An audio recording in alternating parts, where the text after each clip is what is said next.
Hello, Ms. Gilbert. This is Alexis Martinez presenting the topic related to literature. I'm a little bit disoriented right now, but definitely can get through it. So my first bullet point is the history of the literature. So beginning in the 1960s and 70s, we start seeing publication done on vocal techniques, which kind of started a trend of self-care for the musicians. And then in the 1980s, we start seeing publication done on wellness, so techniques such as the use of yoga and other self-care techniques for the musicians. And in the 1990s, we start seeing research that's more scientific based.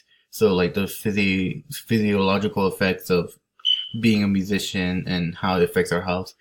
So today we see in this related literature of music and wellness, we see three main groups and writers of this topic. We see publication done by medical practitioners, and we see publication done by professional musicians that are self-publicated, and we see music educator, writing about this topic. And a journal that's highly recommended in an article is the Journal of Medical Problems of Performing Arts. Another, which is highly used in the article. Another good source was the Musician's Health and the New Handbook of Research on Teaching and Learning.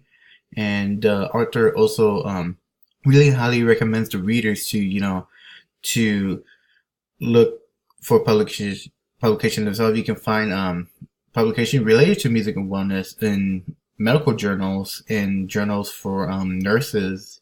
You can also find literature on this topic on organizations such as the National Music Teachers Association. You'll find related literature really anywhere you can find. Again, we have these three main groups and writers of such topics. So yeah, the reader is highly encouraged to go out and look for these themselves.